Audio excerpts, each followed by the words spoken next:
Welcome to my channel A classes. A classes में आपका स्वागत है। आज का जो हमारा टॉपिक है वो है अव्यय। क्या है आज का जो आप हेडिंग डालेंगे अपनी कॉपी पे, वो डालेंगे अव्यय। ठीक है, और इसको एक नाम से और जानते हैं या कहते हैं, वो क्या है आप मुझे अभी कमेंट बॉक्स में कमेंट करेंगे। ठीक है, हिंदी व्याकरण जो हमारी चल रही है। ठीक है, हिंदी व्याकरण हमारा टॉपिक चल रहा है, जो अभी तक हम करते आ रहे हैं, जिसमें हम संज्ञा, सर्वनाम, विशेषण और वाच्य पढ़ा है। उसके बाद हम पढ़ रहे हैं अव्यय। ठीक है, नेक्स्ट स्लाइड। उससे एक मोटिवेशन कोट है, उससे पहले जो आप क्या करेगा, मोटिवेट करेगा पढ़ने के लिए। रास्ता कोई कठिन नहीं, रास्ता कोई कठिन नहीं, मंजिल कोई बड़ी नहीं, मुसीबतों से जो अड़ा नहीं, हारा वही जो लड़ा नहीं। ठीक, चलते हैं आगे। ये आपका मोटिवेशन कोट हो गया। नेक्स्ट, जो हम बात कर रहे थे अव्यय। अव्यय को हम अभिकारी शब्द भी कहते हैं। क्या कहते हैं? अभिकारी शब्द। या तो अव्यय आएगा या अभिकारी, मतलब दोनों में से अगर पूछा जाए कि अभिकारी शब्द को और क्या कहते हैं, तो अब अव्यय कह सकते हैं, और अव्यय को पूछा जाए तो अभिकारी। ठीक है, अलग अलग लेवल पे अलग अलग क्वेश्चन बन सकता है। जो अब अव्यय है, अव्यय की परिभाषा क्या है हम देख लेते हैं। अव्यय की परिभाषा है, अव्यय उन शब्दों को कहते हैं, अव्यय उन शब्दों को कहते हैं जिसमें लिंग, वचन, कारक आदि के कारण कोई विकार, परिवर्तन नहीं आता आता है, लिख लीजिए यहाँ। और उसे अव्यय कह उसे अव्यय कहते हैं। कैसे लिखेंगे इसको? यह कहलाता है, कहलाता है, ये अव्यय कहते हैं। ठीक है, इतना काम आप कर सकते हैं। ठीक है, ये हो गई अव्यय की परिभाषा। ठीक है, नेक्स्ट, अव्यय के प्रकार देखेंगे, और अव्यय की परिभाषा हमने देखी ली। उससे पहले एक उदाहरण देख लेते हैं यहीं पे। एक मिनट रुकिए, उदाहरण लिख लीजिए, एग्जाम्पल। उदाहरण लिखिए, ठीक है, सुनो। होगा एग्जाम्पल है, लड़का कल आएगा। पहला सेंटेंस, लड़की कल आएगी। तीसरा सेंटेंस, लड़के कल आएंगे। ये 3 सेंटेंस है आपके सामने। इसमें से मुझे आप बता सकते हैं अभिकारी शब्द कौन सा है? अभिकारी शब्द है, ये 3 सेंटेंस लिखे हुए हैं, इन 3 में से आप मुझे बता सकते हैं कि अभिकारी शब्द कौन सा है? तो देखो, लड़का कल आएगा, इसमें कौन सा परिवर्तन नहीं हो रहा, न वचन के आधार पर न लिंग के आधार पर, वो है कल। कल क्या है आपका? सब में सेम है, तो कल क्या होगा आपका? अभिकारी शब्द। अभिकारी शब्द, इसको हम कहते हैं विकारी। विकारी शब्द जो परिवर्तन हो रहा है, देख लो, आएगा, आएगी, आएंगे। ठीक है, और ये भी क्या है आपका? विकारी। ये भी कौन से हैं? विकार। ठीक है, इसमें लड़का है, इसमें लड़की है, लड़के हैं, उसमें लिंग चेंज हो रहा है ना, लिंग परिवर्तन हो रहा है ना, वचन भी हो रहा है, लड़का लड़के। ठीक है, और जेंडर लड़का लड़की। ठीक है, तो ये होगा विकारी, जिसमें परिवर्तन होता है, परिवर्तन होता है। और अविकारी, जिसमें परिवर्तन नहीं होता है। अभी आपको बस ये जानना है, अविकारी, कि इसमें परिवर्तन नहीं हो रहा। चले आगे। अब बात करें हम अव्यय के प्रकार। अव्यय के प्रकार है, क्रिया विशेषण 1, संबोधक 2, समुच्चय बोधक 3 और विस्मादि बोधक 4। हमें कितने पढ़ने हैं? 4। हम कितने पढ़ेंगे? 4 पढ़ेंगे। कोई दिक्कत नहीं आता है? नहीं। चलो नेक्स्ट। अब यहां से हमारा शुरू होता है एक एक टॉपिक लिखना। अब मेरे साथ आप नोट्स बनाएंगे और एक एक को लिखेंगे। तो पहला लिखें आप क्रिया विशेषण। क्या लिखेंगे? क्रिया विशेषण। ठीक है, पहले आप समझिए और उसके बाद उतारें। वे अविकारी शब्द, अब तो बच्चा नहीं पूछा बार बार अभिकारी क्या है। वे अविकारी शब्द जो क्रिया की विशेषता, क्रिया की विशेषता बताते हैं, क्रिया की विशेषता बताते हैं, उन्हें क्रिया विशेषण कहते हैं।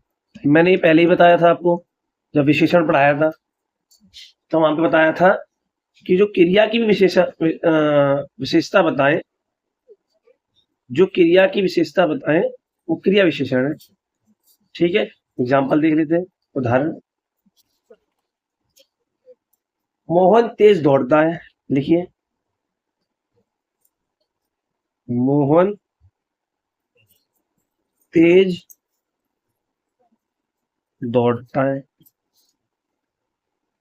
अब मुझे बता दो इसमें क्रिया विशेषण क्यों क्या है, तो बता सकता है मुझे? इसमें कमेंट करें, कमेंट जरूर करें साथ साथ कि इसका ये हो सकता है। ठीक है, तो बेटा ये है क्रिया और इसकी भी विशेषता बता रहा है कौन? तेज। तो ये हो गया आपका क्रिया विशेषण। हाँ, मोहन तेज दौड़ता है, तो इसमें हम बात कर रहे थे कि जो मोहन है और दौड़ता क्या है? क्रिया, और इसकी विशेषता कौन बता रहा है? तेज। तो ये क्या हो गया? क्रिया विशेषण। क्या हो गया? क्रिया विशेषण। ठीक है, चलिए आगे। ठीक, एक और एग्जांपल ले ले, उदाहरण। चलो दूसरा उदाहरण लेंगे। राधा धीरे चलती है। चलना क्रिया है, ठीक है, क्रिया, और इसकी विशेषता बता रहा है धीरे। तो ये क्या हो गया? क्रिया विशेषण। क्या हो गया? क्रिया विशेषण। ठीक है, क्योंकि इसकी विशेषता क्या था? राधा क्या चलती है? धीरे। तो इसकी विशेषता ये बता रहा है। कोई दिक्कत यहां तक? नहीं। अब आते हैं क्रिया विशेषण के भेद। क्या पढ़ेंगे? क्रिया विशेषण के भेद। लिखो, क्रिया विशेषण। इसमें बस स्लाइड पे नहीं आ गई, ठीक है। नहीं, क्रिया विशेषण, क्रिया विशेषण के भेद। ठीक है, देखो कौन कौन से। पहला है कालवाचक, ठीक है। दूसरा है स्थानवाचक।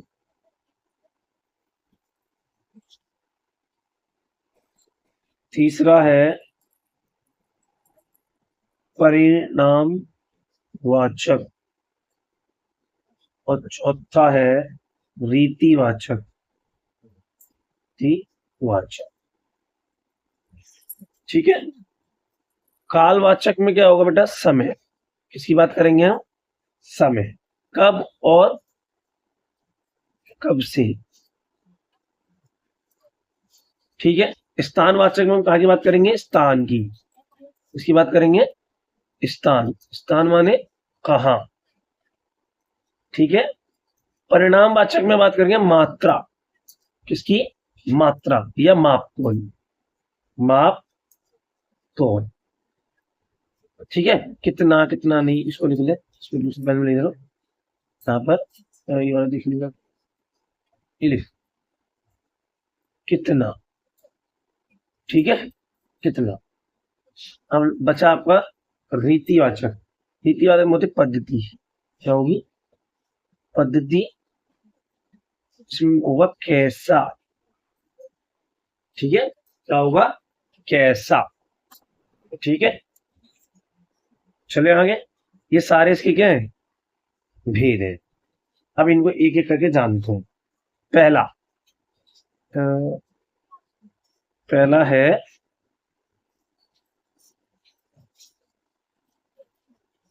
कालवाचक।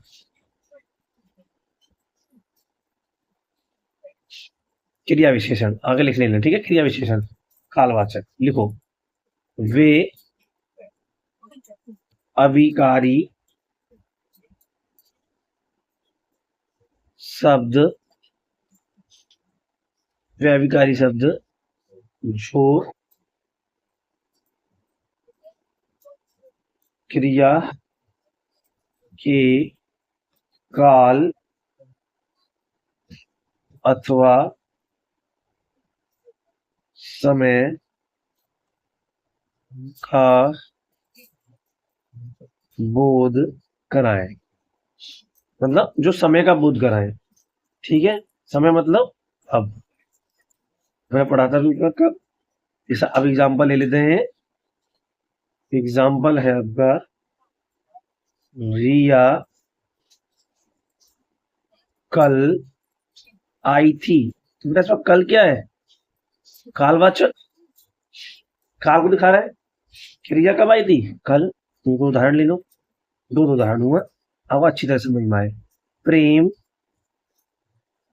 सुबह से पढ़ रहा है।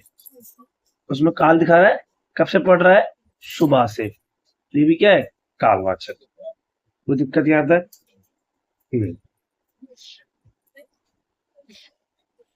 आगे चलते हैं। दूसरा है आपका स्थानवाचक। स्थानवाचक, ठीक है। स्थानवाचक क्रिया विशेषण लिख लेना आगे। तो इसमें लिखेंगे वे अविकारी शब्द, वे अविकारी शब्द, वे अविकारी शब्द जो क्रिया, किसकी बताएंगे, वो क्रिया, क्रिया के स्थान संबंधी, स्थान संबंधी क्या बताएंगे, विशेषता, विशेषता बताएं। यहाँ तक कोई दिक्कत? स्थान क्या हो गया बेटा, स्थान में तो कोई आता है आप कहाँ,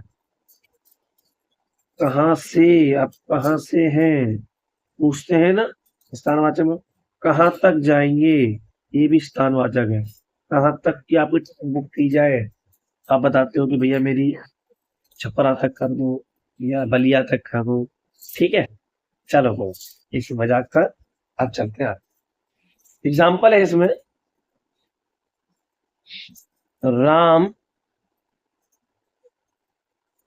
बाहर गया।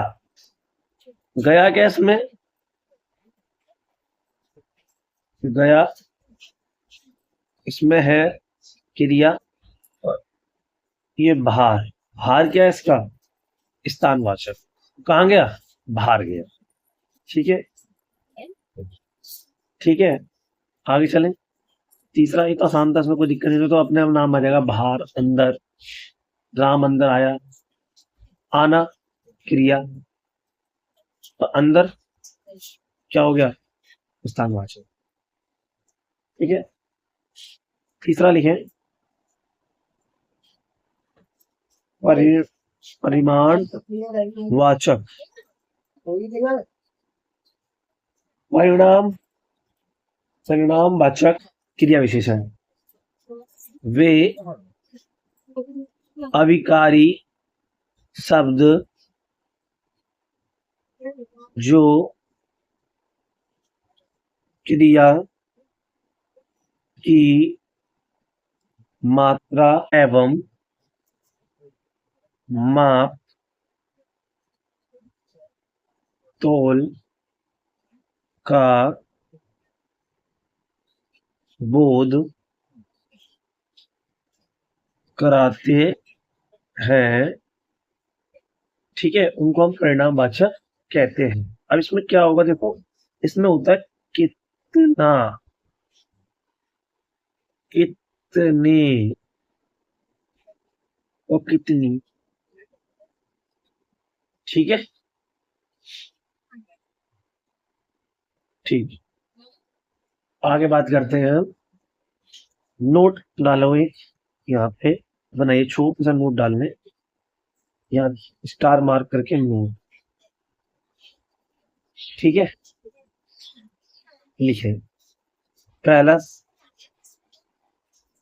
पूजा बहुत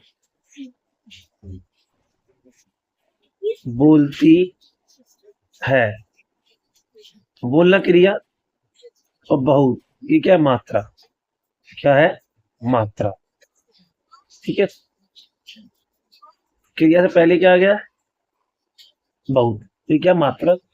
परिणाम परिणाम, सॉरी, परिणाम वाचक। ठीक है, अब आता अगला। वहां बहुत पानी है। पानी क्या है, संज्ञा, और संज्ञा से पहले क्या आ गया, बहुत। तो ये भी क्या बेटा, मात्रा को दर्शाता है। तो वे अवकारी शब्द जो क्रिया की मात्रा, लेकिन ये क्या होगा आपका, विशेषण। और ये क्या होगा, क्रिया विशेषण। क्योंकि हमने डेफिनेशन में क्या पढ़ा था, कि वे अभिकारी शब्द जो क्रिया की मात्रा एवं माप तोल को क्या कराए, बोध कराए।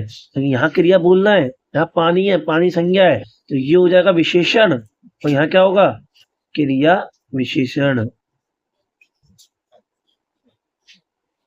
क्रिया की विशेषता बताए वो क्रिया विशेषण, और ये आपका विशेषण। यहाँ तक कोई दिक्कत, दोनों मंत्र समझ में आ गया, इसलिए मैंने एक नोट डलवाया यहाँ पे।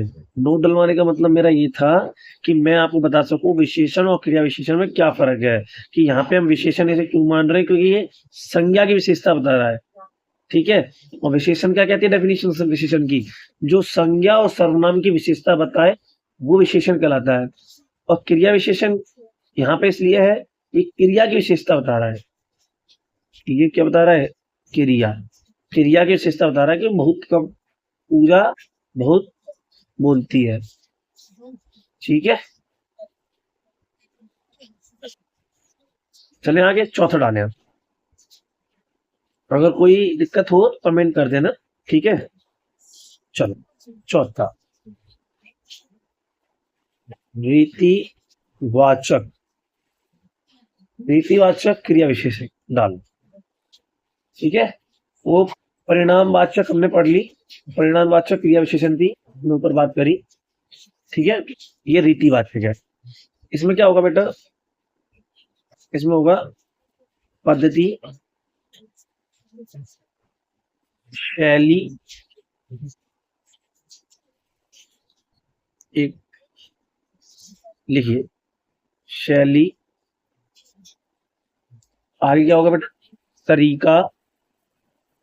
और कोई बता सकता है, बस पे। अब इसकी डेफिनेशन क्या लिखेंगे आप, जिस अभिकारी, अभिकारी शब्द से क्रिया, जिस अभिकारी शब्द से क्रिया के करने या होने के तरीके, ढंग या शैली का बोध होता है, समरीतिवाचक क्रिया विशेषण कहते हैं। ये आगे आपका काम है खाली में। ठीक है, इसमें क्या क्या आता हमने बताया था, कैसा, कैसे और कैसी। ठीक है, एग्जाम्पल देखते हैं हम, ना आप कर लेंगे। ठीक है, उदाहरण लिखिए।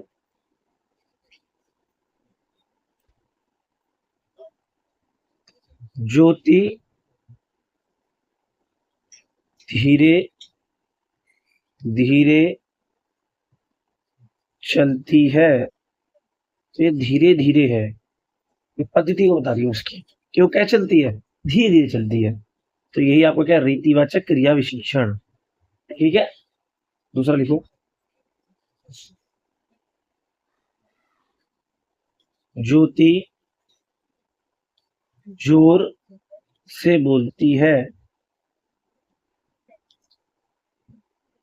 तो ये जोर क्या हो गया आपका, रीतिवाचक क्रिया विशेषण। अब आते हैं हम इसका दूसरा भाग करेंगे, डालने बड़ा बड़ा।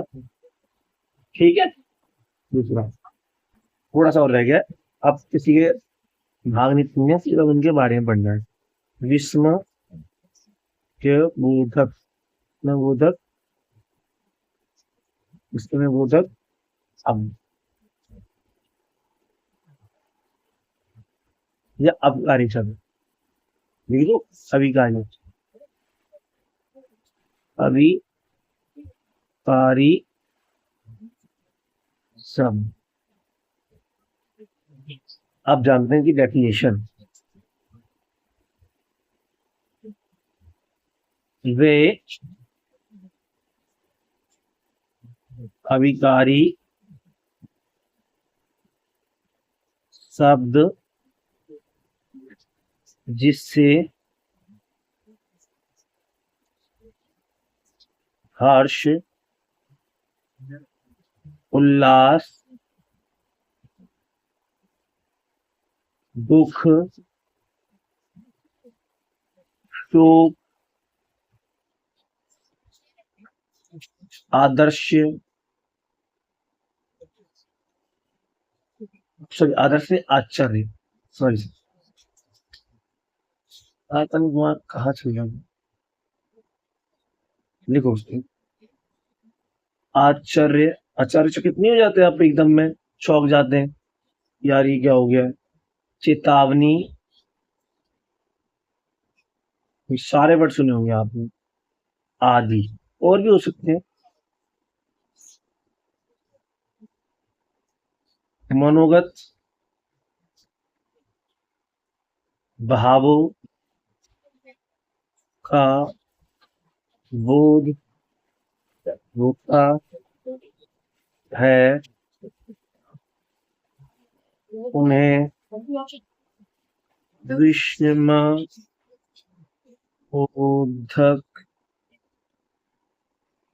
कहते हैं। ठीक है, इतना कर लेंगे आप। इसको दोबारा रिपीट कर रहा हूं, देखो भाई सुनो। वे अभिकारी शब्द जिनसे हर्ष, उल्लास, दुख, दुख का, शोक, आश्चर्य, चेतावनी आदि का मनोगत भावना का बोध होता है।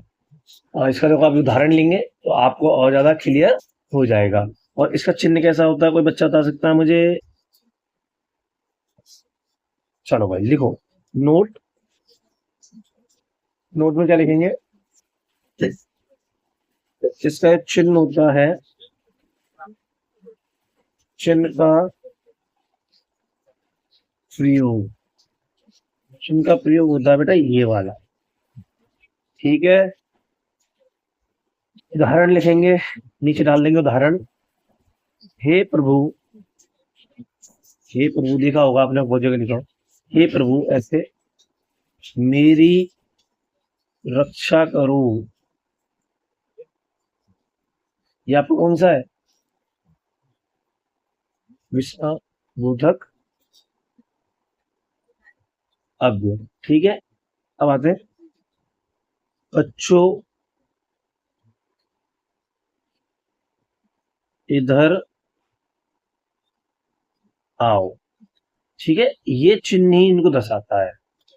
ठीक है, और एक और लिखो, अरे वाह। ये वाला भी सुना होगा आपने कई बार, अरे वाह क्या मेरे नंबर आए, मजा आ गया। ठीक है, कोई दिक्कत यहां तक नहीं? चलो तीसरा लिखो, उसके बाद एक और है, बस ऐसे खत्म हो जाए। समुच्चय, समुच्चय बोधक अव्यय, कंजंक्शन कहते हैं इंग्लिश में। लिख लो, वे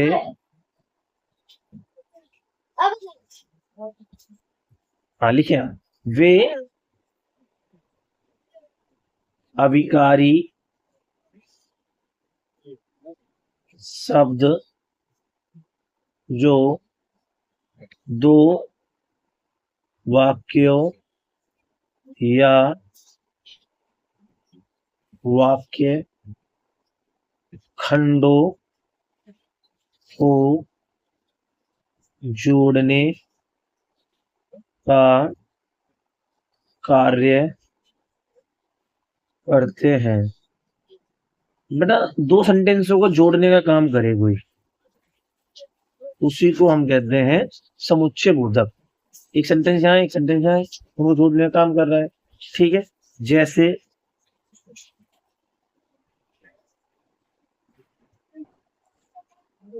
लिखो, राधा और कृष्ण, इनको जोड़ने का काम किसने करा? और ने। वन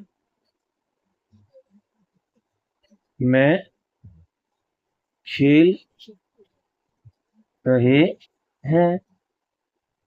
ठीक है, तो भी लिखा हूं, राम